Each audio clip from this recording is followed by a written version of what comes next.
Some betrayals are loud. Others are quiet, deliberate, like a note left on a bar napkin or a folder tucked into a conference room. This is a story about noticing the invisible moves, holding back the storm inside, and discovering that true power isn't in confrontation, but in strategy, patience, and reclaiming your own life while the world thinks you're still playing along. Hey friend, please subscribe. 1 second for you. Big deal for me. He slid a cocktail napkin across the bar. One of those thick, cloth-textured ones. White, folded twice, with perfect edges. On it, in neat, sharp pen strokes. You always look at me like he's not there. It wasn't meant for me, but I read it anyway. I wasn't snooping. I wasn't even supposed to be at that part of the venue. I had wandered away, left my half-eaten steak and the fake laughter behind to go breathe somewhere that didn't reek of surface-level compliments and too expensive cologne. That's when I saw him. Cashin, or whatever his name was, writing like he was sketching something sacred. Like the words already existed and he was just revealing them. When he left the napkin and walked toward the balcony, I followed. I didn't mean to pick it up. I really didn't. But something about the way he left it there. Like bait. I read it. And I knew. I had suspected for weeks. I'd seen glances. Whispers when they didn't know I was watching. Her sudden interest in night runs, when she's never jogged a day in her life. But this was deliberate. This was bold. This was the move of someone who thought he'd already won. I folded the napkin, pocketed it, and I didn't confront him. Not then. Not yet. That would have been the emotional choice. The loser's choice. Instead, I walked back to the table like nothing happened. Sat beside her, kissed her cheek, told her she looked stunning. She smiled like she meant it. She had no idea I was holding her lie in my pocket. But if he was playing chess, he'd just made the wrong first move. When I slid back into my seat beside her, she didn't even glance up. Just nodded slightly, still mid-conversation with some older partner about marketing pipelines and Q1 burn rates. Her wine glass was nearly empty. She gestured toward it subtly with her pinky, the way she always does when she wants a refill but doesn't want to break the rhythm of her sentence. So I picked it up, stood, and walked back to the bar like a good husband. Except this time, I took the long way. Cashin was at the far end, leaning on the counter like he owned the building, his Rolex catching the light, tie loosened like a man who'd already won the game and was just waiting to collect the prize. I watched him as the bartender poured the Sauvignon Blanc. Cashin checked his phone once, smirked, and typed something quickly. He didn't know I was behind him. He didn't know I'd read the napkin. But most of all, he didn't know I had already made my decision. You see, I'm not the guy who flips tables. I don't punch walls. I don't scream. I rot. Quietly. Strategically. The same way a chair leg cracks from the inside before collapsing under a person's weight. By the time I returned to the table, she had shifted into flirt mode. Not overtly. Just the subtle stuff. Her tone lighter. More jokes. More touching. I know her laugh better than I know my own breathing. And it was there now. Her, "You're the center of the room" laugh.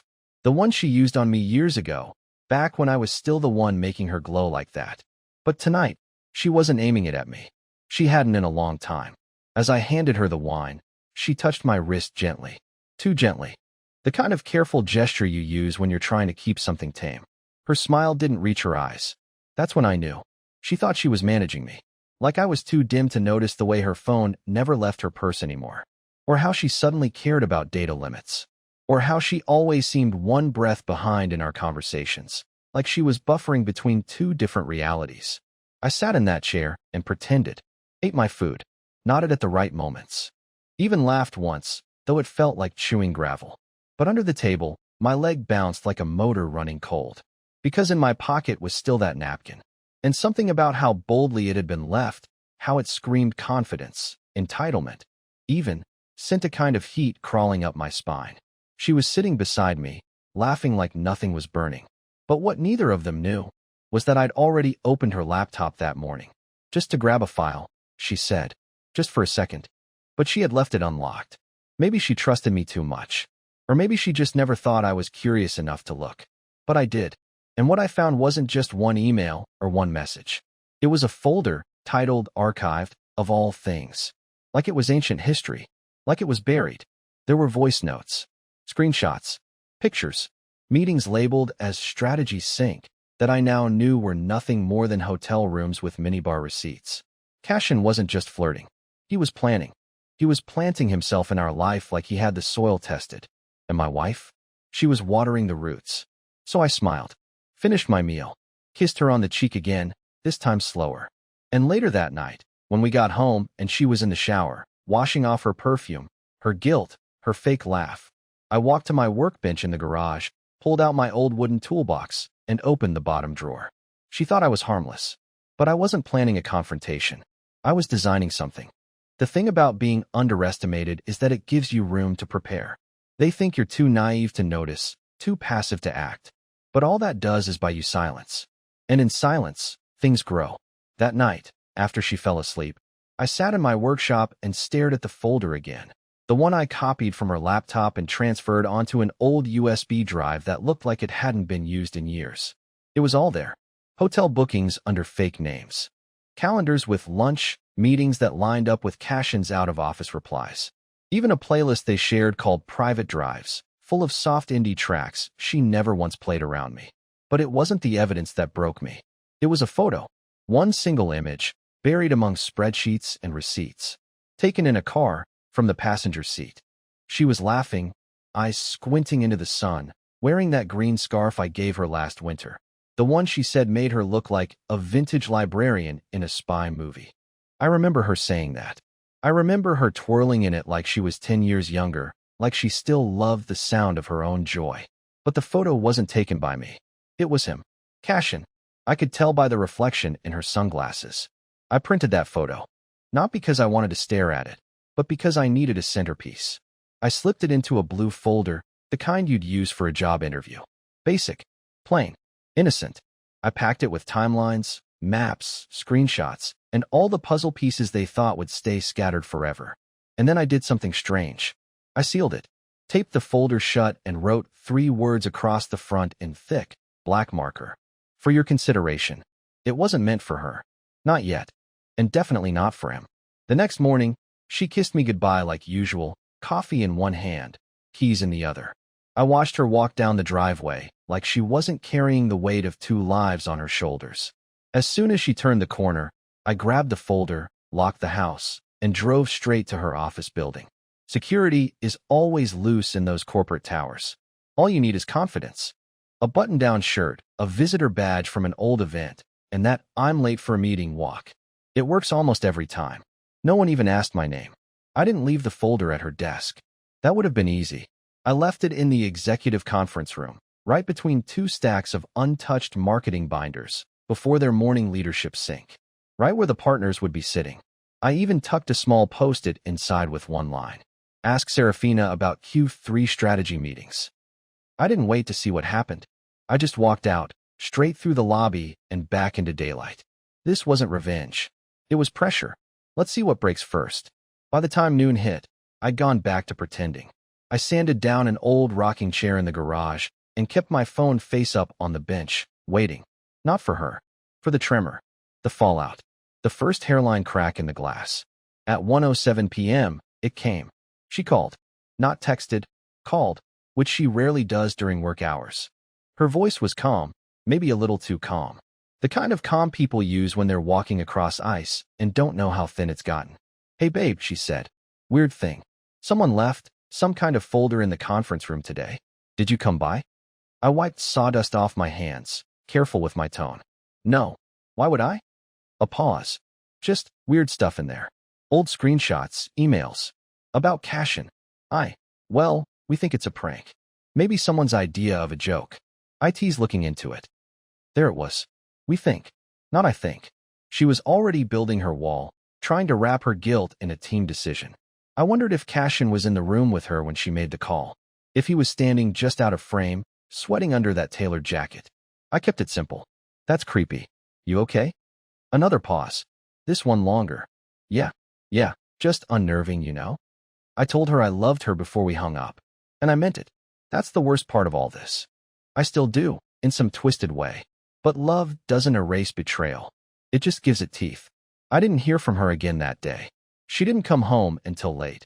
Claimed they were debriefing about the folder with HR and legal. She was wearing different earrings than she had on that morning. I didn't ask why. Because the truth was, I hadn't sent the folder just to expose her. I'd sent it to see how good she was at lying when the lights were on.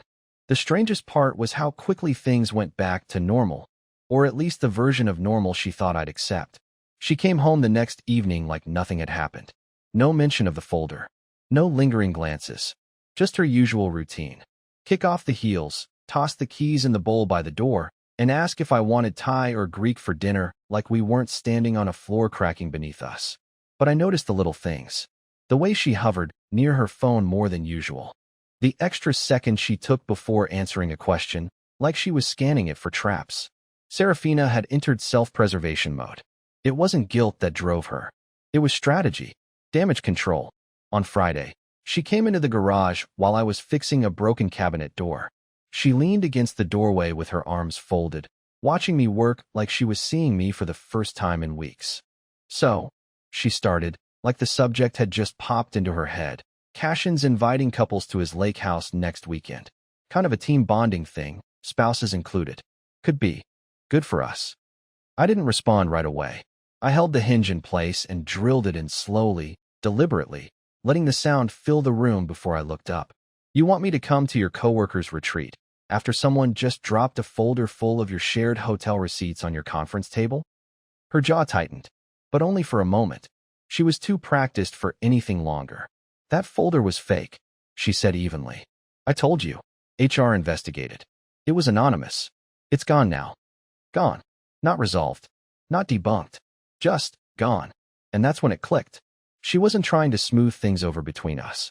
She was baiting me, testing how much I knew, how deep it all went. If I was the folder's author, or if someone else was starting to pull her life apart. I played dumb. Shrugged. Sure.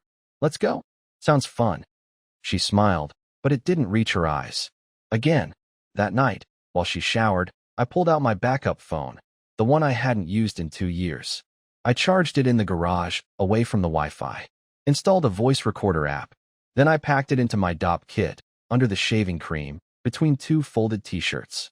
If she wanted me at Cashin's lake house, I'd be there. But I wouldn't be coming for the views. The lake house was bigger than I expected.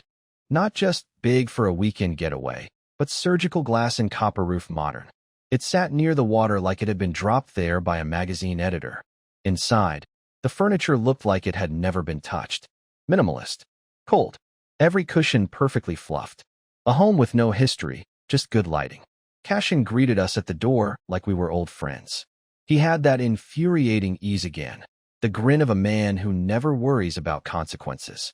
I shook his hand and matched his grip, let it linger just a second longer than polite. His eyes flickered, but only barely. Serafina slipped into the house like she belonged. I watched her melt into the group, a soft laugh here, a compliment there. It was like watching an actress take the stage for a role she knew by heart. I followed behind, the invisible man in her show. The other couples were polished too. Finance husbands, lean wives in Lululemon. Every conversation revolved around launches, projections, third homes. No one asked what I did. One guy asked if I was still doing the fixer-upper thing, even though we'd never met before. I nodded and smiled. The house had a second floor with open bedrooms and no locks on the doors. Ours was on the far end. It had a view of the lake. Serafina unpacked while I went for a walk, and instead checked every outlet in the downstairs kitchen for power flow and camera angles. I found nothing. Cashin was too smart for that. He didn't record, he remembered. That made him harder to trap. Later that evening, after a hollow dinner full of compliments and passive jabs, we all ended up near the fire pit outside. Cashin sat next to Serafina. Not too close, not obvious, but his knee brushed hers once and neither of them flinched. I watched the firelight flicker in her eyes. She wasn't relaxed. She was sharp, calculating. I pulled out my phone, the backup wrapped in my jacket pocket, and set it to record as I placed it gently on the side table next to me. If anyone noticed, they didn't care. I said little. Let the wine flow and the stories roll. Waited. Until it happened. Cashin leaned back in his chair and looked straight at me. You're a quiet guy, Elwood. Dangerous type, maybe. The group chuckled lightly. He smirked. But you've got all kinds of secrets in that quiet little head of yours. I didn't blink. That makes 2 of us. The moment was thin, tense. Serafina cleared her throat and changed the subject. Fast. Everyone followed. But I saw it. The flicker. Just beneath Cashin's easy smile, doubt. He didn't know what I knew. And that, finally, gave me leverage. The shift didn't happen all at once. It crept in slowly, the way fog rolls over a still lake. By the time anyone noticed, it was too thick to see clearly.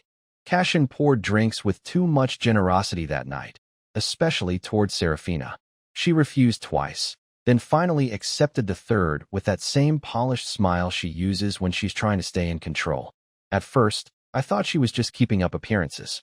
Laughing a little louder, sitting a little closer, brushing her fingers along the rim of the glass like she wasn't aware of what she was doing.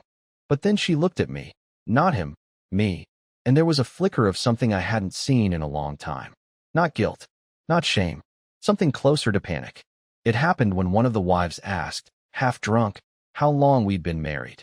I answered, casually, 12 years, and added, we met at a funeral, actually. She smiled at me across a casket. The table laughed, the way people do when they're not sure if it's a joke. But Serafina didn't. She looked stunned. I had never told that story before. It was real, but it was ours. Something buried so far back in the safe zone of memory that I wasn't supposed to bring it out, especially not here. And that's when I saw it. She wasn't afraid of me knowing. She was afraid of remembering. The lies were getting tangled now, threads pulled too tight. Cashin's eyes narrowed, not visibly, but enough for me to clock it. He was reading her the way I used to, and he didn't like what he saw. Later, when everyone filtered inside, I stayed out by the fire, alone. Serafina came back out 20 minutes later, sweater pulled around her like armor. Why did you tell them that story? She asked softly, not angry, uncertain. I didn't look at her when I said, because it's true, and truth cuts deeper in quiet places. She didn't reply. She just stood there, shivering slightly in the dark, like she finally realized I'd stopped playing the role she'd written for me. The morning after the fire pit, the lake was still, silent, glassy, reflecting clouds that didn't seem sure if they wanted to stay or drift. I sat on the dock alone with a thermos of stale coffee, listening to the birds argue in the trees. I hadn't slept. Didn't need to. Some things settle clearer in the dark. I had the recording.